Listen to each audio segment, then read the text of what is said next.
Bom dia, meus amados irmãos em Jesus, uma excelente manhã de quarta-feira para todos nós. Estamos aqui neste momento iniciando mais um Evangelho diário, estes minutinhos que nos reunimos aqui em um só coração e em um só pensamento e elevamos a nossa alma até a Deus, nosso Pai, abrindo o nosso coração para acolher uma reflexão, um ensinamento e um esclarecimento das doces páginas do Evangelho segundo o Espiritismo. Então sejam, meus irmãos, todos muito bem-vindos, que Jesus, o nosso grande irmão, possa estar presente aqui conosco, nos amparando, que Jesus possa nos guiar e também nos fortalecer. Bom, meus irmãos, hoje o nosso tema irá tratar um pouquinho sobre a ilusão do controle. Porque muitas vezes nós carregamos, meus irmãos, essa ilusão dentro da nossa alma. A ilusão do achar que podemos controlar a vida do nosso irmão, de achar que conseguimos e podemos controlar as atitudes e as decisões do próximo. Quanto a isso, o querido Espírito Hamed, em teu livro As Dores da Alma, psicografada pelo querido Francisco, irá nos explicar que nem sempre é fácil distinguir a ilusão de controlar e a realidade de amar, principalmente no núcleo familiar. Por outras palavras, meus irmãos, vejamos que na justificativa do amar os nossos filhos, pais, mães, irmãos, achamos que podemos controlar as decisões, as atitudes e as escolhas deles. E essa sensação de que podemos controlar a vida do familiar que tanto amamos é uma grande ilusão, pois nós não podemos, meus irmãos. As pessoas à nossa volta são espíritos que carregam desejos, que carregam, meus irmãos, os seus pensamentos, que carregam as suas próprias tendências. Não tem como controlarmos todas as decisões do próximo. Não tem como, meus irmãos, nós ficarmos manipulando como que o outro deve agir, como que ele tem que pensar, o que ele tem que fazer sempre. Agir dessa forma é retirar o direito do outro do livre-arbítrio. É retirar o direito do próximo de arcar com as suas próprias decisões, de escolher os teus próprios caminhos, de exercer as suas vontades. Meus amados irmãos, a única obra de vida que nós podemos controlar é a nossa própria existência. A única obra de vida que nós podemos controlar os desejos, as decisões, a conduta, será a nossa própria. O nosso próximo, o familiar, o filho, o pai, a mãe, os irmãos, o parente, nós não podemos controlar. Isso está fora do nosso alcance, meus irmãos. E muitas vezes carregamos a ilusão de que podemos fazer isso. Mas isso não está dentro do nosso alcance. Em verdade, nós podemos ensinar, mostrar caminhos melhores, indicar direções, oferecer ajuda. Podemos amparar e socorrer sempre que preciso, mas não conseguimos controlar a vida deles. Podemos abrir caminhos, mostrar condutas, ensinar, meus irmãos, conduzir a um caminho melhor, mostrar através do exemplo decisões mais saudáveis, mas não podemos fazer por eles. Nem sempre podemos decidir pelo próximo. Podemos ensinar, mostrar e guiar, mas não podemos fazer por eles, obrigá-los ou querer controlar todas as decisões do nosso próximo.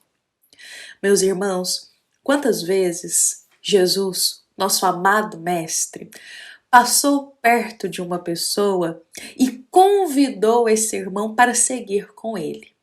Quantas vezes nós vemos aí relatados nos evangelhos pra gente de Jesus caminhando, passando perto de um irmão e o convidando para um caminho melhor. Ou seja, Jesus ele tinha ali uma visão do caminho que aquele irmão estava tomando. E muitas vezes não era um caminho muito proveitoso. Então Jesus convidava esse irmão para seguir com ele. Ou seja, um caminho melhor, um caminho mais saudável para a eternidade do espírito, um caminho do bem. E quantas vezes Jesus ouviu eu não posso te seguir agora. Agora não tem como porque eu tenho que resolver outras coisas, tenho outras pendências. Por outras palavras, Jesus recebia um não querer seguir com ele, desses irmãos.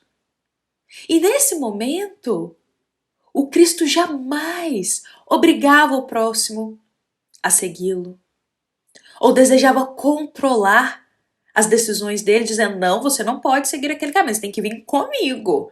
Tem que fazer o que eu quero, quando eu quero e como eu quero. A gente jamais viu Jesus fazer algo assim.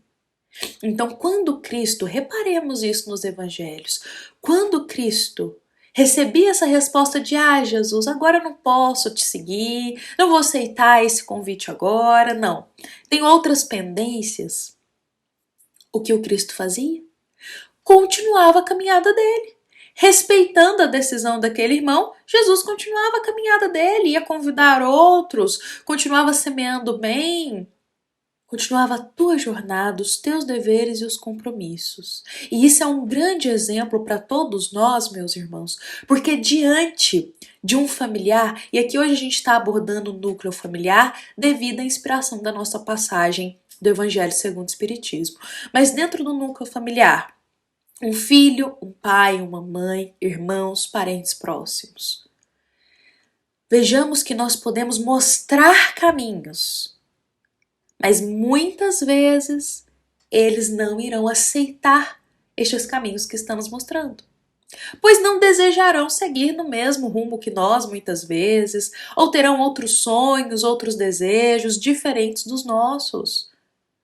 E o que compete a nós? Manter a consciência tranquila, assim como Jesus.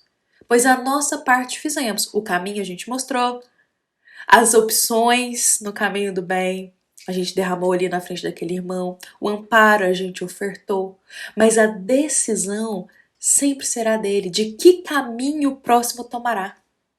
Não podemos decidir pelo próximo. Não podemos continuar, meus irmãos, com essa ilusão em nosso coração de que conseguimos controlar tudo que o outro faz. Pois cada um de nós é um ser único, único. E nós, meus irmãos, só conseguimos tomar decisões mesmo e controlar é a nossa existência, a nossa caminhada. Quanto ao próximo, podemos ensinar, amparar sempre e mostrar caminhos. Mas cada um irá trilhar por si a sua jornada. Meus amados irmãos, para a gente encerrar, eu gostaria muito aqui de compartilhar uma mensagem da querida benfeitora espiritual Joana de Ângeles, que irá encerrar perfeitamente a nossa reflexão de hoje. A querida Joana de Ângeles, pela psicografia do nosso querido Divaldo Franco, irá nos dizer: ninguém pode ajudar aquele que não se auxilia, porquanto as tarefas que dizem respeito à conquista do si mesmo são intransferíveis, não podendo ser realizadas por outrem. Ou seja, meus irmãos, podemos mostrar os caminhos, como a gente sempre diz, Mas ninguém pode ajudar aquele que não quer ser ajudado, que ele mesmo não se auxilia. Não tem como controlar a vontade do outro de querer mudar, de querer se transformar no caminho do bem, de querer fazer novas escolhas em sua vida. Não tem como controlarmos isso. E Joana diz muito sabiamente para todos nós: porquanto as tarefas que dizem respeito à conquista do si mesmo, ou seja, todos nós, como seres únicos, individuais, carregamos os nossos deveres e compromissos íntimos, particulares. Todos nós, antes de reencarnar, temos os nossos deveres e compromissos. E essas tarefas são intransferíveis. Não tem como nós pegarmos as tarefas do próximo e queremos resolver tudo por ele, controlando tudo o que acontece na vida dele. Não tem como fazermos isso, porque as tarefas íntimas de cada espírito são intransferíveis. Cada um de nós terá que arcar com as próprias responsabilidades. Podemos amparar, ajudar sempre, mas não podemos decidir fazer pelo próximo os deveres que competem a cada um de nós. Bom, meus irmãos, que essas palavras possam ser um bálsamo de esperança para o nosso coração, possamos ter um pouquinho mais de paciência com as escolhas do próximo, compreender que dentro de um núcleo familiar, sobretudo, encarnam espíritos de condutas, formas de pensar, de vivências muito diferentes. Ao mesmo tempo que pode encarnar espíritos simpáticos, pode também ter espíritos antipáticos entre si em um núcleo familiar. E dentro dessa grande diversidade de condutas, de formas de pensar dentro de um núcleo familiar, temos que sempre manter a paciência e o respeito com as decisões, meus irmãos. Como a gente diz e irá repetir, podemos mostrar caminhos, ensinar, mostrar o caminho do bem, mas não conseguimos controlar a decisão da própria vida de cada um. Por isso, sempre o respeito, meus irmãos. Bom, vou convidar para a gente encerrar o nosso evangelho de hoje com essas palavras em nosso coração. Uma passagem que foi inspirada aí no capítulo 14 do Evangelho segundo o Espiritismo, item 8. E também uma mensagem da nossa amada Casa Espírita, Luiz Gonzaga, da cidade de Luminárias, para todos nós que aqui estamos presentes. Fiquemos em paz, fiquemos com Jesus em nosso coração. E que assim seja.